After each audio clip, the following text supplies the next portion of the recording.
Здравейте, приятели на Фондация Подаем ръка. Казвам се Димчо Гигов и съм председател на управителния съвет на фондацията.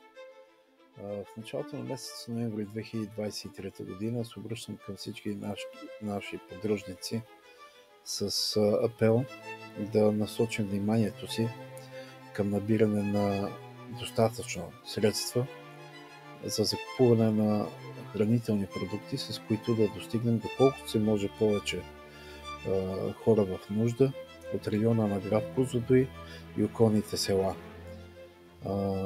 Желанието ни е както всяка година, така и тази година да достигнем естествено доколкото се може повече. Това изцяло зависи, разбира се, от всички вас, които ни подкрепяте и дарявате, за да можем да формираме един по-голям бюджет и да достигнем повече хора.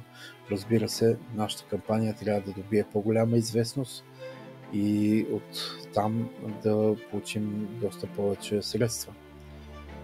Ние не сме бюджетна организация, така че ако не съберем по този начин средства, с които да се закупат необходимите хранителни продукти, няма друг начин. За съжаление, кампаниите стават все по-вяли и по-вяли, а хората в нужда стават все повече и повече. Надявам се, че всички вие, които седите зад нашите кампании, всички вие, които познавате поне един такъв човек в нужда, ще отворите сърцата си и така, че да могат и те, както всички нас, на хубавия светъл християнски празник Рождество Христово, да седнем на масите, богато отрупани, с приятели, с музика, весели. Така по същия начин и нашите хора в нужда да не се почувстват забравени и да имат какво да сложат на масата и те.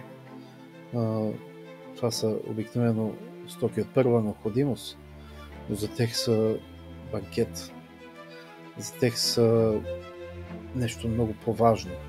Ние им даваме надежда, ние им даваме сила, за да оцелеят. Те имат нужда от нас. Моля, споделяйте това видео. Моля, разпространявайте към вашите приятели цялата тази информация. Нека да стигнем доколко се може повече хора. Това са нашите баби, дядовци, наши майки, бащи, хора, комши, приятели, за които сме забравили, хора, които нямаме представа, че въобще са някъде там и изпитват мъка, тъга, нямат средства за как да се издържат, нямат храна, нямат никакво отношение от никой към тях. Така че нека има достатъчно време, в началото на ноември сме, до Коледа има достатъчно време, за да можем да наберем необходимите средства. Надявам се, че все повече и повече хора ще се обръщат към нашите кампании, така че да достигаме до повече хора. Благодаря ви за вниманието. До чуване.